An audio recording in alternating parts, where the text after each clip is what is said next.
Hello everyone, आज की इस वीडियो में हम कुछ ऐसे मीनिंग वर्ड के अर्थ के साथ साथ ही उसके बोलने के नियम को समझेंगे। यानी कि वो होता कुछ है लेकिन उसको बोलते कुछ है, यानी कि उसका कोई ना कोई लेटर जो है साइलेंट रहता है। फॉर एग्जांपल यहाँ पे नॉलेज में देखेंगे तो आप यहाँ पे के लेटर साइलेंट है और ऑनेस्ट में यहाँ पे एच लेटर साइलेंट है। तो आज की इस वीडियो में हम कुछ ऐसे मीनिंग वर्ड जानेंगे कि आखिर इनको ऐसे क्यों बोलते हैं और इनका एक लेटर साइलेंट क्यों हो जाता है। कुछ इस तरह के वाक्य जैसे कि नो यानी जानना, नॉलेज यानी ज्ञान, नाइफ यानी छोड़ी। सामान्यतः हम हिंदी में के को क से समझते हैं, इस तरह से तो नो को कुनो होना चाहिए और नॉलेज को कुनोलेज होना चाहिए, लेकिन यहाँ पे के लेटर साइलेंट है। आइए जानते हैं इसका क्या रूल है।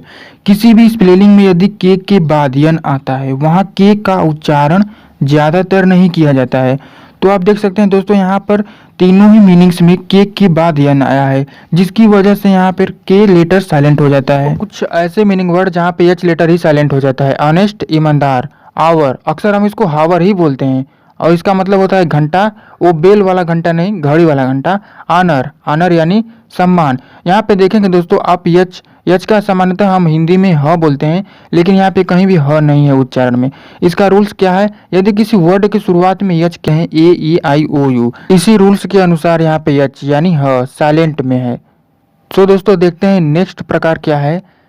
अब ऐसे मीनिंग वर्ड्स जहाँ पे डब्लू साइलेंट हो जाता है, जैसे राइट लिखना, रिस्ट कलाई रॉन्ग गलत। सामान्यतः हम डब्लू को हिंदी में व से उच्चारित करते हैं, लेकिन ऐसा यहाँ पे व किसी भी उच्चारण में नहीं है। इसका रूल्स है किसी वर्ड की शुरुआत में डब्लू के बाद आर आता है तो डब्लू का उच्चारण नहीं किया जाता है।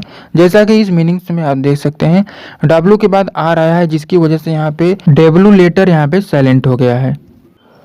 कुछ वर्ड्स में बी लेटर ही साइलेंट रहता है, लेकिन यहाँ पे बी स्टार्टिंग में नहीं रहता है, अंत में रहता है। जैसे कोम यानी कंघा, थंब यानी अंगूठा, लेकिन यहाँ पे हम इसको अक्सर कोम्ब थंब ही बोलते हैं, लेकिन ये शुद्ध उच्चारण नहीं है। आइए जानते हैं इसका फर्स्ट रूल क्या है।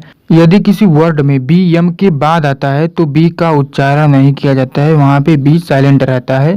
जैसे आप इन दो मीनिंग से में देख सकते हैं, लेकिन इसका एक सेकेंड रूल भी है, वो अलग तरह की मीनिंग होती है। जैसे यदि किसी वर्ड में बी टी के पहले आता है तो वहाँ भी बी का उच्चारण नहीं किया जाता है, वहाँ पे भी बी साइलेंट रहता है।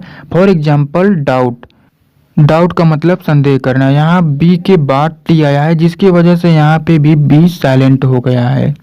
आशा करता हूँ कि इन मीनिंग्स में आपके डाउट क्लियर हो गए होंगे। तो दोस्तों स्टार्टिंग में हमारे मन में ये भी ख्याल आता है कि जी ओ गो होता है और एन ओ नो होता है, तो डी ओ डो ना होकर डो क्यों होता है और टी ओ टो ना होकर के टू क्यों होता है। इस कंफ्यूजन पर मेरा यही जवाब है, यही तरीका है अंग्रेजी भाषा का।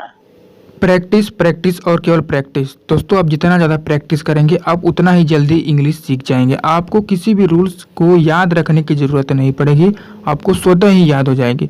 सो दोस्तों यदि आप चैनल पर नए हैं तो चैनल को सब्सक्राइब कर देना। मिलते हैं एक नेक्स्ट वीडियो में।